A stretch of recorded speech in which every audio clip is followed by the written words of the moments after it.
সকলকে প্রথমে অনেক ধন্যবাদ জানাই।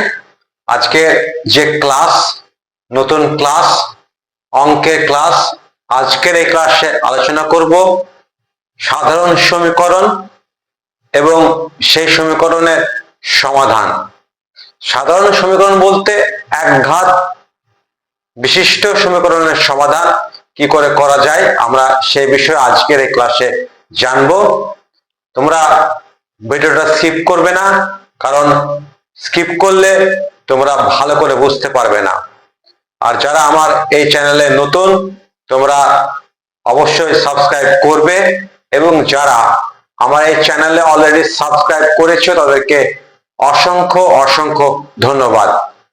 তাহলে চলো শুরু করা যাক আজকের যে ম্যাথমেটিক্স লেসন, একঘাত সমীকরণের সমাধান কি করে করা যায়, এবং আমরা যখন সমীকরণের সমাধান করব তখন উভয় সাইডে যে ব্যালেন্স, আমরা যখন কোনো সমীকরণের উভয় সাইডে কোনো কিছু যোগ করব, কোনো কিছু বিয়োগ করব, কোনো গুণ করতে হতে পারে, কোনো ভাগ হতে পারে, সেক্ষেত্রে কি হবে, বোথ সাইডে একই জিনিস বিয়োগ করব বা একই জিনিস যোগ করব, বা বোথ সাইডকে একই জিনিস দিয়ে আমাকে ভাগ করতে হবে, বা বোথ সাইডকে একই জিনিসে গুণ করতে হবে, তবে কি হবে, সমীকরণের যে ব্যালেন্স, সেই ব্যালেন্সটা কিন্তু বজায় থাকবে। তাহলে চলো শুরু করা যাক আজকে যে বিশেষ ম্যাথমেটিক্স ক্লাস, সমীকরণ ও তার সমাধান। দেখো এখানে আমি কতগুলো সমীকরণ নিয়েছি, 5টা সমীকরণ নিয়েছি, এবং এই 5টা সমীকরণ কি একঘাত বিশিষ্ট, অর্থাৎ x এর সর্বোচ্চ ঘাত কিন্তু 1। আগের ক্লাসে আমরা দ্বিঘাত সমীকরণের সমাধান নিয়ে আলোচনা করেছিলাম। আজকে একঘাত যে সাধারণ সমীকরণ আছে তার সমাধান সম্পর্কে আমরা বিস্তৃত জানবো। তাই তোমরা ভিডিওটা টেনে না দেখে শেষ পর্যন্ত দেখো, তাহলে পরিষ্কার ধারণা তোমাদের তৈরি হবে। দেখো এখানে 1 নম্বর এক্সাম্পলটা একটু লক্ষ্য করো। প্রথমে দেখো এখানে এক্সাম্পলটা আমি কি লিখেছি, x plus 5 is equal to 10। 1 নম্বর যে এক্সাম্পলটা x plus 5, দেখো আমরা এবার 1 নম্বর যে ইকুয়েশনটাকে আমরা যদি বিশ্লেষণ করি, এখান থেকে সমাধান করা মানে x এর মান বার করা। এক্ষেত্রে যেহেতু একঘাত সমীকরণের সমাধান, x এর মান কিন্তু একটাই হবে।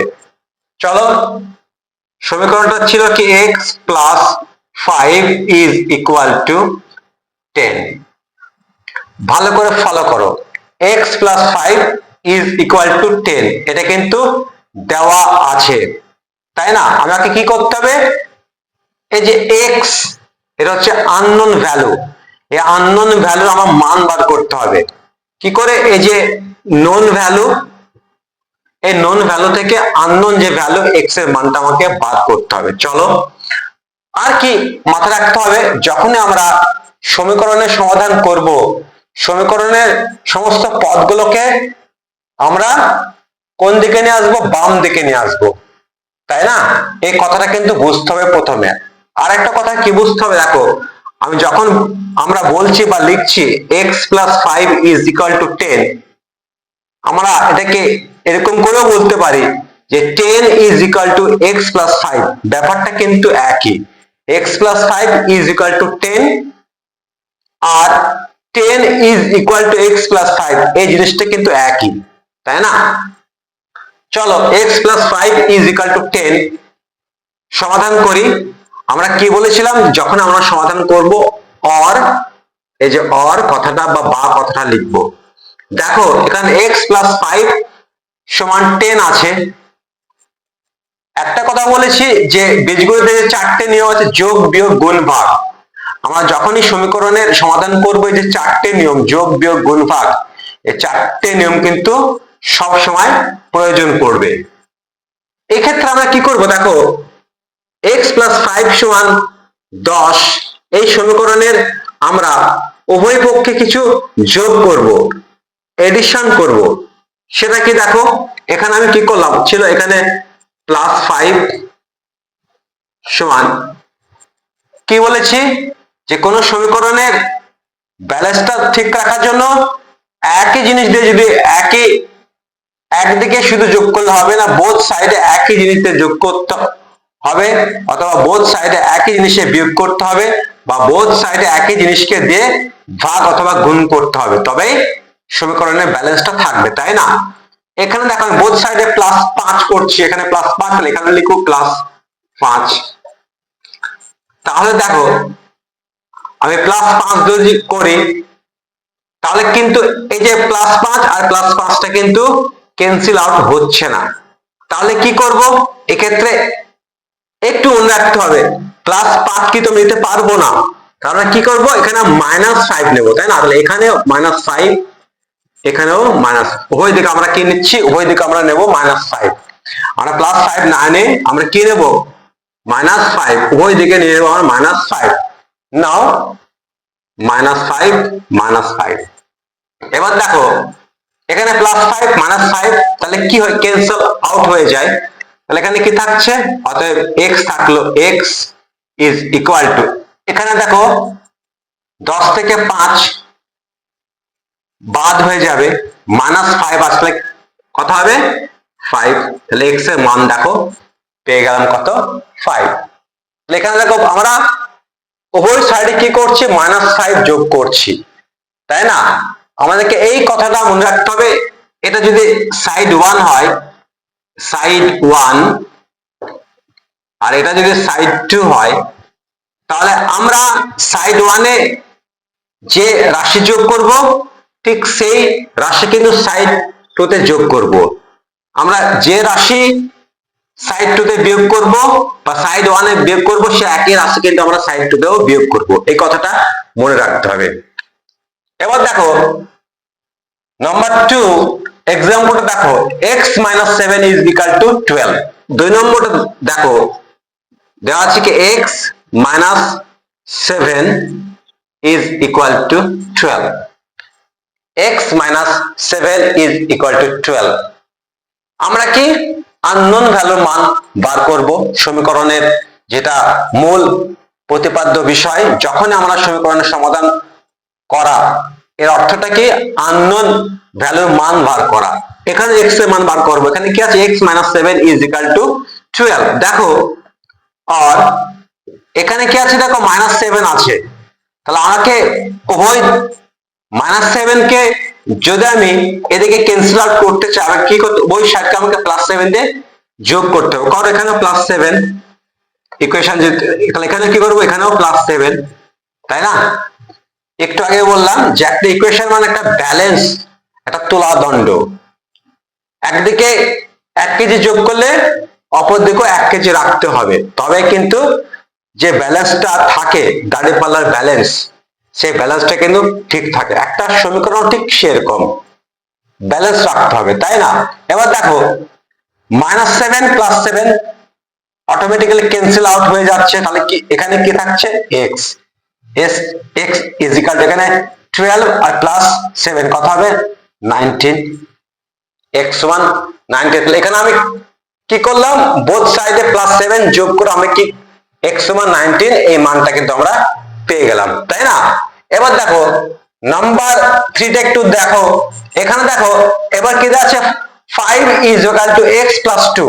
খুব মজার একটা एग्जांपल দেখো, নাম্বার 3 টা আছে 5 is equal to x plus 2। দেখো একটু আলাদা রকম, তাই না? 5 is equal to x plus 2, সূত্র জানলে কোনো সমস্যা নেই, ভয়ের কোনো ব্যাপার নেই, জাস্ট নিয়মটাকে ফলো করতে হবে। এখানে কি হবে? অর দেখো এখানে 5 আছে, একটু আগে আমি কি বললাম যে 5 is equal to x plus 2।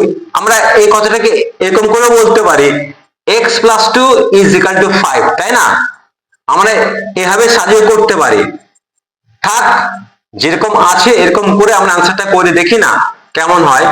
দেখো আমরা কি করব, এখানে কি আছে দেখো তো, x এর দিকে কি আছে দেখো +2, আমরা তাহলে বোথ সাইডে -2 দিয়ে যোগ করে দেখো -2, এখানেও -2, বোথ সাইডে -2 আমরা কি করছি? যোগ করছি বা 2 বিয়োগ করছি, তাই না? তাহলে কি হচ্ছে দেখো এখানে 5 - 2 এখানে কথা 5 minus 2, 5 minus 2 কথা 3, এখানে দেখো প্লাস 2 মাইনাস 2 ক্যান্সেল আউট হয়ে যাচ্ছে অটোমেটিক্যালি, এখানে কি পড়ে থাকলো x, 3 is equal to x, এর অর্থ কি x is equal to 3, তাই না? এবার দেখো 4 নম্বরটা একটু ফলো করো, 4 minus x is equal to 2, দেখো এখানে 4 নম্বরটা দেওয়া আছে 4 minus x is equal to 2, এবার দেখো মাইনাস এক্স আছে, তাই না? এক্স এর আমরা যে আননোন ভ্যালুটা মান বার করব তার চিহ্নটা কিন্তু মাইনাস আছে, তাই না? তাহলে একটু সমস্যা মনে হচ্ছে না? কোনো সমস্যা নেই, সূত্রটা মেনটেন করলে কোনো সমস্যা নেই। দেখো এখানে যেটা মাইনাস এক্স আছে, আমরা কি করছি দেখো 4, এবার দেখো আমরা কি করব, উভয় ক্ষেত্রে এখানে প্লাস এক্স যোগ করব, এখানে আমি প্লাস এক্স নিচ্ছি, এখানে অবশ্য কি নেব 2 ছিল প্লাস এক্স, উভয় দিকে এখানে কি করছি প্লাস এক্স যোগ করছি, তাই না? তাহলে দেখো প্লাস এক্স আর মাইনাস এক্স, এই যে প্লাস এক্স মাইনাস এক্স এটা অটোমেটিক্যালি ক্যান্সেল আউট হয়ে যাচ্ছে, তাহলে কি থাকছে 4, 4 ইজ ইকুয়াল টু, এখানে কি হচ্ছে দেখো এখানে আমি কি করেছি জাস্ট এক্স যোগ করে, 2 ছিল তার সঙ্গে এক্স যোগ হয়েছে 2 প্লাস এক্স, তাই না? তাহলে আর কি হবে দেখো, এটাকে খুব চমৎকার দেখো পেলাম কি 4 is equal to 2 plus x, তাই না? চলে যাও 4 is equal to 2 plus x, আবার দেখো এই যে ডান দিকে কি আছে দেখো প্লাস 2 আছে, তাই না? আমাকে এক্স এর মান বার করতে হবে, করো উভয় দিকে আবার কি করছি দেখো মাইনাস 2 যোগ করছি, মাইনাস 2 যোগ করো, মাইনাস 2 যোগ করে দেখো যে ডান দিকে প্লাস 2 আর মাইনাস 2 অটোমেটিক্যালি ক্যান্সেল আউট হয়ে যাচ্ছে, তাহলে অতএব এখানে দেখো 4 থেকে 2 বাদ দেওয়া কথা হবে 2 হয়ে যাচ্ছে, আর এখানে দেখো automatically plus 2 minus 2 cancel out হয়ে যাচ্ছে, তাহলে এখানে কি থাকলো x, 2 is equal to x, অর্থাৎ এটা অর্থ কি, অতএব x is equal to 2, তাই না? তাহলে দেখতে পাচ্ছ যে একঘাত যে সমস্ত সমীকরণগুলো আছে সেই সমীকরণগুলো কিভাবে সমাধান করা যায়, এবং আমরা বীজগণিতে যে 4টি নিয়ম যোগ বিয়োগ গুণ ভাগ, আমরা যখন কোনো সমীকরণের সমাধান করব, যদি সমীকরণের কোন এক সাইডে আমরা যদি কোনো কিছু যোগ করি অপর সাইডেও সে একই ভ্যালু একই মান কিন্তু যোগ করতে হবে, যদি এক সাইডে কোনো কিছু মাইনাস করি সাবট্রাক্ট করি অপর সাইডে একই ভ্যালু কিন্তু আমাকে সাবট্রাক্ট করতে হবে, এই কথাটা কিন্তু মনে রাখতে হবে যখন আমরা একঘাত সমীকরণের সমাধান করব। খুব সোজা বিষয়, ভয়ের কোনো কারণ নেই, জাস্ট প্র্যাকটিস করতে হবে। তাহলে আজকে ক্লাসটা এই পর্যন্ত। একটা কথাই বলবো যে অঙ্ক হচ্ছে প্র্যাকটিসের সাবজেক্ট, তুমি যত বেশি প্র্যাকটিস করবে তোমার অঙ্কের প্রতি যে মেধা সেই মেধা আরো বেশি পরিস্ফুটন ঘটবে, তাহলে তোমরা বাড়িতে বেশি বেশি করে প্র্যাকটিস করবে, এটা আমি আশা রাখবো। আর আমার এই ভিডিও যদি তোমাদের ভালো লাগে তাহলে তোমরা অবশ্যই লাইক কমেন্ট এবং শেয়ার করবে, এবং যারা এখনো আমার এই চ্যানেল সাবস্ক্রাইব করনি তোমরা অবশ্যই সাবস্ক্রাইব করবে, তাহলে এই ধরনের এডুকেশনাল ভিডিও তোমরা পাবে ইংরেজি সাবজেক্টের উপরে এবং ম্যাথের উপরে। এবং যারা সাবস্ক্রাইব করেছো তাদেরকে অনেক অনেক ধন্যবাদ। তাহলে আজকে এই পর্যন্ত থাক, আবারও পরের ক্লাসে অবশ্যই দেখা হবে। That's all from the knowledge of pro.